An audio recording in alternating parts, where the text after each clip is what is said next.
ಒಳ ಮೀಸಲಾತಿ ವಿಚಾರಕ್ಕೆ ಸಂಬಂಧಪಟ್ಟಂತೆ ಕಾಂಗ್ರೆಸ್ಗೆ ಪದೇ ಪದೇ ಸಂಕಷ್ಟಗಳು ಎದುರಾಗ್ತಾನೆ ಇದೆ. ಕಾರಣ ಒಳ ಮೀಸಲಾತಿ ವರದಿ ಸ್ವೀಕಾರ ನಂತರ ಅದನ್ನ ಅನುಷ್ಠಾನಕ್ಕೆ ನಿರ್ಧಾರ ಆದ ಬಳಿಕ ಅಂತೂ ಅತಿ ದೊಡ್ಡ ವಿರೋಧಗಳು ವ್ಯಕ್ತವಾಗ್ತಾನೆ ಇದೆ.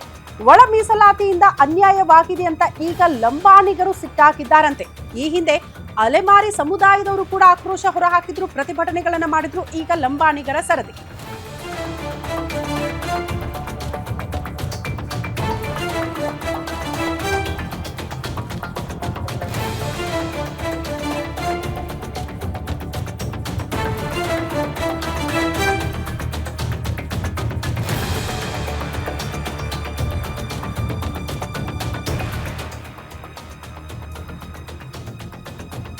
ಪ್ರಮುಖವಾಗಿ ಒಳ ಮೀಸಲಾತಿ ವಿಚಾರಕ್ಕೆ ಸಂಬಂಧಪಟ್ಟಂತೆ ಇಷ್ಟೆಲ್ಲ ಬೆಳವಣಿಗೆ ಆಗ್ತಾ ಇರೋದು. ಲಂಬಾಣಿಗರು ಆಕ್ರೋಶ ಹೊರಹಾಕ್ತಿದ್ದಾರೆ. ಕಾಂಗ್ರೆಸ್ ಶಾಸಕರಿಗೆ ಲಂಬಾಣಿ ಸಮುದಾಯದ ಜನಾನೇ ತರಾಟೆಗೆ ತೆಗೆದುಕೊಂಡಿದ್ದಾರಂತೆ.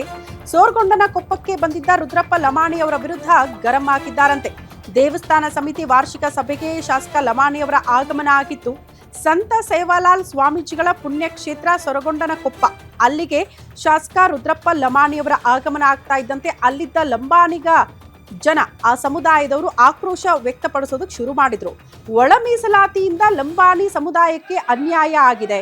ಸರ್ಕಾರದಲ್ಲಿ ಸಮಾಜದ ಪ್ರತಿನಿಧಿಗಳಾಗಿ ನೀವ್ಯಾಕೆ ಧ್ವನಿ ಎತ್ತಲಿಲ್ಲ, ಯಾಕೆ ಮಾತಾಡಲಿಲ್ಲ ಅನ್ನುವಂಥ ಆಕ್ರೋಶ.